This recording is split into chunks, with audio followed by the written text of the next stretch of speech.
Welcome to episode 4 of Rule the Waves 3 playing Germany starting in 1939. We've had 3, I think, really interesting episodes where we've analysed the Navy every which way we can. There's more to be done. It's a big, fascinating game, but I really feel that we should press the button, get some turns done, get through at least 1935, which is probably going to be a little bit of slow years. Usually in Rule of Waves 3, your first year, your first 2 years are take a while for things to get going in a more exciting way. But, you know, that's fine. We need that break. We need to build up our fleet.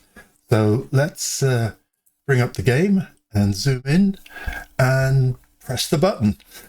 So into February 1935. And straight in with an opportunity to seize a colony. Really, if we go for gunboats, we will get tension. If we go for cruiser, we'll get prestige and double tension. And if we go for a battleship, which we haven't got, we'll get budget and double prestige and double tension. Now, normally this is great, but I want to keep these tensions lowish, particularly with Japan, because they're building the Graf Spee. Also, I just haven't got a battleship, so I'm going to wimp out of this one and just go with a gunboat, and the African colony can go to someone else, potentially. And our corvettes are ready for construction. We are already going in quite a big negative, but the corvettes don't take that long to build, so I will go to the build screen, and we need perhaps 10 of them. And let's that going. So whoosh, that's going to go up. We may well have to pause some of the other new construction whilst it's going on. We've still got a year before the Graf Spee is ready. We've got 3 more months whilst we're designing the Graf Stauffenberg and other stuff. So hopefully we will get a few increases in our revenue. We did start to build a lot of air bases, so these are starting to come through, and they will do next turn as well. Oh, well, that's a nice freebie. Let's see what this private venture float plane is going to be like. And wow, this is a major extension to our float plane capability. It's this, the range when light, which is the normal scouting configuration. That has gone up by half as much again, from 128 to 184 nautical miles. That is very much worth having, and really, especially for a freebie. I didn't have to develop this. So yes, let us have that. Nothing much in the news. Notice tensions with the USA increase because of differences in the government system, and tensions with Spain increase because random. Thanks very much for that, guys. Let's go into April. And some more of these bases are finished, which again is a great help. Another private venture. Wow. This is very, very lucky. This does not normally happen. And a fighter too, which for me was my number 2 priority. Let's see if it makes a difference. Okay, not so much of a dramatic difference with the new Feisler, except its range again has lifted up to 221 from 145. So another 80 miles of range. Again, the range whilst light is its standard configuration for being a fighter. So yeah, actually pretty happy with that. The rest of the stats are largely similar, slightly bigger bomb, well, actually slightly less bomb load, but I don't want it bombing. So yeah, well worth, particularly for free. That means that once my maritime patrol aircraft is done, I will start on the torpedo bomber, knowing that I've already got a new fighter. So yeah, that's really lucky. Otherwise, in the news, nothing amazing. Tensions with Italy are reduced because we have no areas of conflicting interests, and tension with China is reduced because they are too weak to challenge us. Okay, fair enough. Just noting that the game has assigned commanding officers to all of the major warships, cruisers and above, and if we have a look at the division editor, it's also done just over half of the various divisions, so still 3 to be appointed. Okay. Obviously, we know nothing of these officers at the moment, but gradually that will unpack. The monthly balance, which was at nearly minus 3,000, is only minus 1,700, but obviously we'll have to deal with that shortly. Nothing in that turn except for tensions with Britain increase because different systems of government. Tensions with France is reduced with no conflicting areas of interest conflict. Italy is reduced because of common values. The USA increases because different systems, and Spain is reduced because they are too weak to challenge us. So yes, interesting that the game is clearly slanting us towards war with Britain, America, presumably the Soviet Union. But yes, the crucial one for us, still Japan, still not happening. Given our weak budget, I'm going to not now for the Staffenberg and see if we can finish off some of this new construction. I am aware that we've built a number of air bases, but we haven't populated them with any air groups at the moment. I'm fine with that. Let's go into June and say no to all of that. This is, aside from exciting developments in aeroplanes, this is actually a very modest amount of international events happening. So again, I'm seeing tension with Italy reduced because of random, and with China because of random, and because of Spain with random. So all of them have had, China and Spain are increases, Italy is a reduction. That seems to be quite a change from Rule the Waves 2, where it was much more dependent on the events coming up that you, as the Admiral, could influence. Obviously, these random events are not influenceable. Let's just have a look at all relations at the moment. Let's just bring that over here and show the values. So Germany versus Germany here is 1. That's actually the unrest level. Then 5 with the Soviet Union, 4 annoyingly with Japan, still hasn't gone down after half a year, 4 with America, 4 with Britain, and various others. We can see here that America and the Soviet Union are not happy with each other. Okay, and to July. Finished construction of coastal batteries. This is going to help. And the motor torpedo boat squadrons. And we've managed to spy something on the Japanese, who we have no who we don't really want to spy on, and we have no intelligence. You'll notice our intelligence with France is now low without an asterisk, so that's being set up. It's taken half a year. The Soviet Union, our intelligence still has the asterisk, so that's still got a little way to go. So let's see this dive bomber. Combat radius just under 200 nautical miles, speed under 200 nautical miles, and a 500-pound bomb load. Okay. I wish those had an ability to say, well, compare them with my own planes, because by the time other messages have gone through, I've often forgotten what the intelligence said. Our boffins are struggling with improved hydrophones and with improved anti-aircraft director. Come on, chaps. An improved model of our current naval patrol aircraft with very, very minimal changes, except to change to its reliability from poor to average, which absolutely is worth having. But otherwise, yeah, very poor show. We'll have our new one in 1 turn. This is interesting. Intelligence reports the Spanish shipbuilding industry is now equal to that of other nations. Really? I don't think so. I'll investigate that in a moment. And otherwise, nothing in particular. So let's have a quick look at the almanac. Yeah. Spain is backward. Let me just show this to you on a graph. Here we go.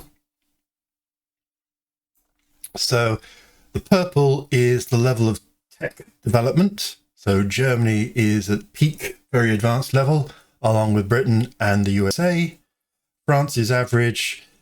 Italy, the Soviet Union, and Japan are behind, and China and Spain are backward. Then the blue line is the size of shipyard, where the baseline is 45,000 tons, which is almost everybody, except that Japan has a 50,000 shipyard, and Spain, weirdly, has a 46,000. So, not sure what equal in technology really means under those circumstances. The monthly balance is now positive. Hooray, 600. It's not going to set the world on fire, but that is at least useful. I am aware I need to get the Stauffenberg going shortly. I've already delayed it a couple of months. I'm going to delay it one more month. And I may have to sort of build it one turn, halt it one turn, and all of that until the funding increases like this. So more funding to the Navy, thank goodness. Okay. And the Japanese are interested in buying rights to improved 20mm cannon for 3,500. This is excellent because one way of reducing tensions with a country is trading arms with them. So by all means is going to be my thing. And of course, it's helped with funds, and the government's increase in funding has increased with our monthly balance. Here's our new naval patrol aircraft. Let's rate it against our recently introduced B version of our current one. Wow, this is another great leap forward, so characteristic of the mid-1930s when engines design went through a bit of revolution and did so well, was due to do so for the next 10 years or more. The Dornier has a range in its light configuration of 395. This Arando almost doubles that to 627. Yes, I like that a lot. It's a shame it's not as tough at only 10, and nor particularly maneuverable at only 2, but it's this range that is crucial. It's marginally faster, but that's neither here nor there. It's the range you really need in a maritime patrol aircraft. So yes, let me just take that one and yes to that. Nothing else of note in the news. And so I will go to build ship and bring on our Stauffenberg, suggest a name, and then off we go. Obviously, that puts us into, quite a lot of negative funds, perhaps more than I'd anticipated. So I'm going to have to halt that right now and go to the next month. Be lovely to see this tension with Japan decrease after selling it some weapons. The Italian interested in buying the rights to this, so I'm going to say yes to them as well. They seem to be very friendly to us, which is, nice. And an improved model of our dive bomber. All of these improvements are for free. No change in speed. Slightly less range at light. It's the heavy range, a tiny bit more. I mean, really, next to nothing. You don't seem to be able to cancel, despite the cancel button be there. So if you don't want this B variant from your original dive bomber, tough, you're going to get it. So China wants to buy our brand new, and I'm going to say, why not? This will benefit the aircraft industry. It will also benefit our funds, and China is so far away as a likely enemy that, be silly not to. Okay, no more particular news there. The random changes in tension seems to have calmed down. Let's go back to the ships under construction and resume. Okay, as you can see, it's going to be on, off, on, off. But, you know, that at least gets it underway, and we will see how that goes. And for October, you asked in an interview which nation you see as the most likely enemy. This is such a useful one because it can really direct attention at a particular country that you'd quite like to fight. We must be prepared to do any, so up budget, up tension. I don't see any risk of war, down budget, down prestige, and down tension. And it's without doubt the Soviet Union. Notably, no option there at all. Okay, let's make it the Soviet Union. I don't think there's any harm in that. If we view the almanac, if we view the relations, we can see the Soviet Union has poor relations with essentially everyone, including Japan and the United States. That's gone up to 8. So I don't think we'll annoy other people by picking on the Soviet Union. Cross fingers. Nothing particularly important in the news. Halt construction of that again. And I've pushed on the Staffenburg to do another month, and 9 of our corvettes have been commissioned. So there's 1 remaining. And we have major arms firms wants to sell to a South American country. Yes, strong arms trade, blah, blah, blah, which is good for our budget. So that all helps. Improved heavy and medium anti-aircraft, which is great. I'm not ready to do the aircraft on the new bases yet. Head of Navigation wishes to bring to our attention that we can develop a torpedo bomber. So yes, request a new prototype, yes. Let's bring down the choices. And you definitely want range. Not bothered about speed or maneuverability. The bomb load doesn't matter because it's a torpedo. Firepower doesn't really matter. Toughness is legitimate. And reliability is legitimate. So for me, the secondary characteristic would be out of those 2. So obviously, toughness, its ability to absorb hits, which for a torpedo bomber, crazy brave. I mean, they're both, you know, dive bombing. That's ridiculous, you know, leaping down from the sky at a 70-degree angle, you know, and torpedo bombers skipping above the waves whilst the world and his dog are shooting at you.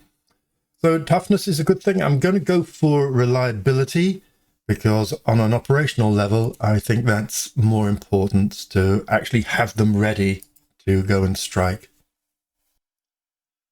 Oh dear, air units complain that the Feisler 84 is a hangar queen, presumably with very poor reliability. Oh, Soviet research into torpedo technologies helped by technology leaks from our own industry. Notice that's not a spying report. In Ruler Waves 2, that definitely would have been a spying report.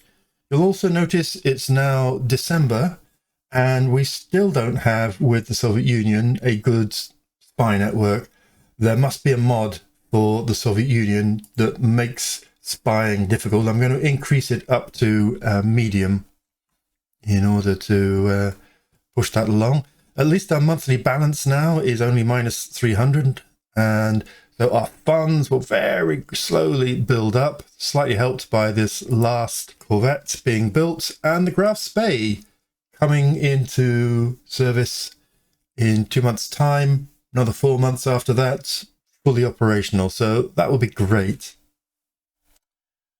Let's just look at that hangar queen. Oh, okay. So the Feisler 84 is our old 1933 fighter. And obviously it's got a reliability rating of poor.